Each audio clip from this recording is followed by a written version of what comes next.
good morning, ladies and gentlemen. We are today, Friday, December 20th, 2014, and thank you so much for the people who have tuned in to my channel. This is just a few words, as this may be my last recording. I know this is the ending of the year. I'm not too sure how many of you have reached your goals and how many of you have actually written goals for 2014. So if you did, if you had write some goals, and if you did not accomplish many of these goals, it is okay. You should not beat yourself around it.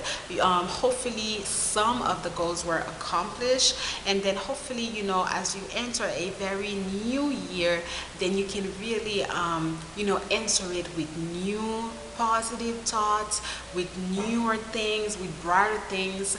And I know that, I don't know who was saying that the other day, because some people say, oh yeah, there's always a New Year's goal. People are always saying, oh, I'm gonna do this, and they never accomplish it.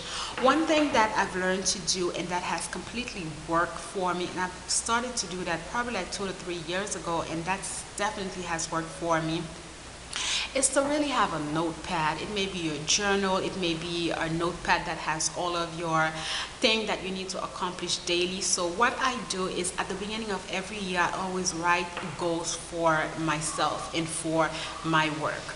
I write goals, and I write goals that are as high as they can be, right? Because you want to aim higher. So I write goals that are really, really high, so that I pinch more of the high than on the low, so that I can force myself and push myself to do more and more and more things. So you might want to do that, because guess what?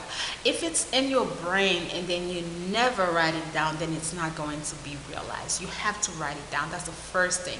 So my first thing for you would be to get a journal and start writing out exactly the things that you want to do. So once you start doing that, right, then you have to break it down. You can break it down daily, you can break it down weekly. You break it down so that you can tackle all of the tasks smallly. You know what I mean? So if one of your goal is to start your business, so you can say start my business, but then as the year comes by, you have to start taking the step as to, okay, what am I going to do to start my business now?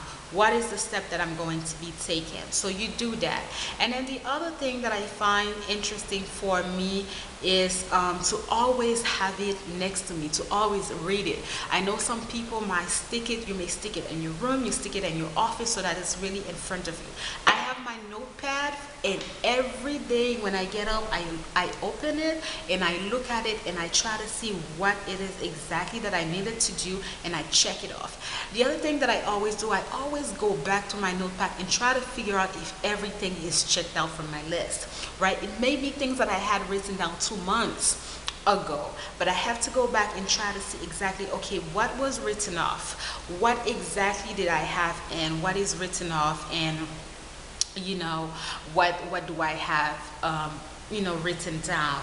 If it's not checked, I have to have an explanation for why this particular task is not checked.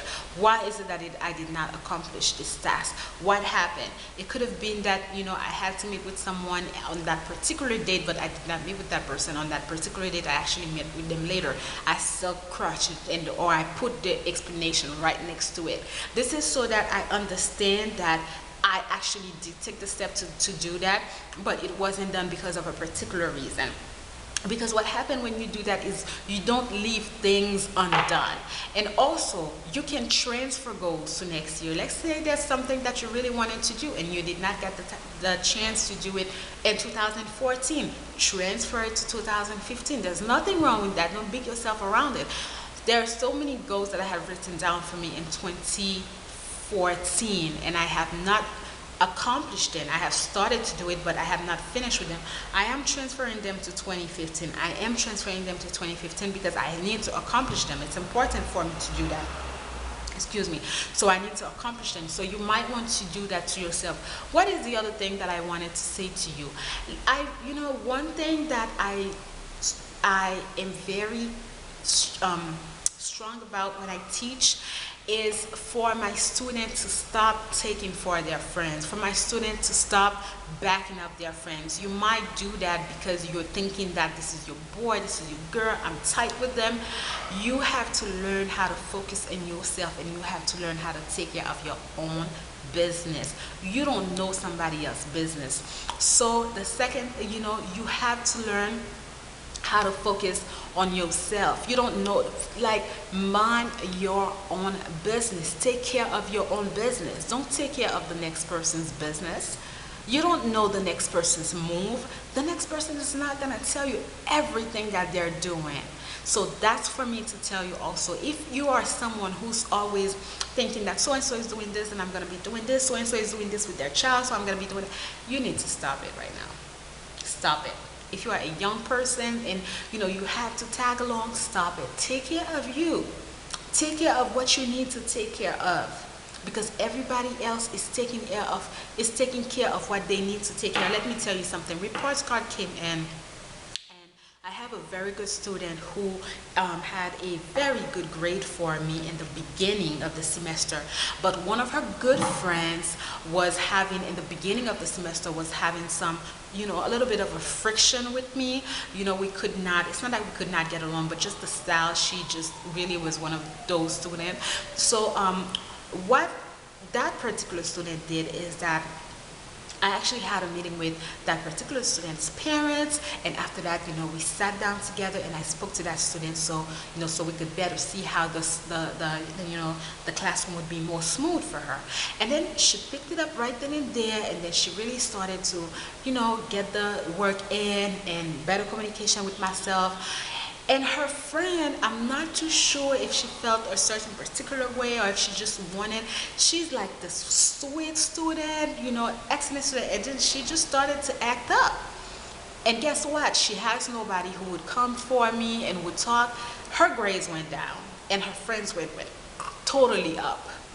This is just to tell you a little bit of when you thinking that you are doing something because you want to back up your friend is not backing you up. And I cannot wait to review the book for you, Rat Bastard. I cannot wait to do a review on this book and go with the in-depth thinking of some of the people inside this book. So mind your own business. Don't mind the next person. Mind your own business. Take care of your own self. All right? And what is the other things that I would like to say? Be happy. Be happy, guys. Be happy. Every day I wake up and I say to myself, I don't want to be worried. Every day I wake up and I say to myself, I gotta be happy. Every day I wake up and I say these things to myself, because sometimes we have the notion that we want things right now. We want things to happen right now. Like we can see ourselves and we want to have that car, we want to have that house, we want to be traveling, we want it now. And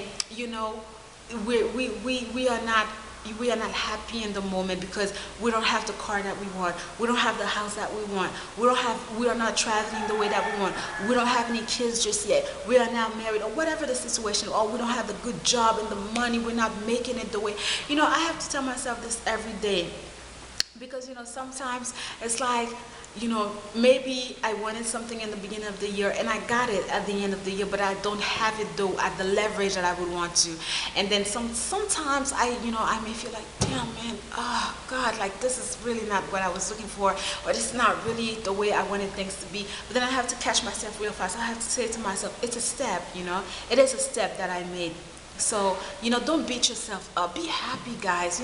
I have a friend of mine. Oh my God, I have two friends of mine, a male and a female. And these people, they are hurting me so much because they are not happy. And I've known them for such a long time that they've constantly been unhappy. And I'm like, really? Are you guys going to spend, like, they don't know each other. So when I talk to them, I say, are you going to spend the rest of your life without being happy? If you are unhappy, change it. If it's a relationship that you are in, change it. If it's an environment that you are in, change it. Because guess what? Tomorrow is no guarantee. So live today as if it was your last and be happy. Make anything that you want to be happy. The last thing that I want to say to you is enjoy your life. All right? Treat yourself. Do something for yourself. Especially for the Haitian mothers. I know I made a videos last summer and I was talking about Haitian parents, but one thing that I do realize also, I wasn't trying to bash Haitian parents. We just have to give things the way it is. One thing that I realized also is sometimes Haitian people, Haitian parents, they give everything for their children, and they don't take time to enjoy life and do something for themselves. Do something for yourself, right? Take yourself out. Especially for young women. If you are a father, if you have daughters, take your daughters out. Instead of taking the next woman out and spending your extra money on that woman, take your daughter out. That's going to boost herself. Teach your daughter how to be a lady. People say things to me like, oh, I'm conceited. I'm not conceited. I have a father who really went out of his way. You should see the way we are 3 daughters, well, 4 daughters, including my cousin, and one son, but another son, he's not really a son, but my father, when it comes to his daughters, he goes all out with us. He treats us like queens, so he's expecting a king. I mean, my father, he's that type of guy.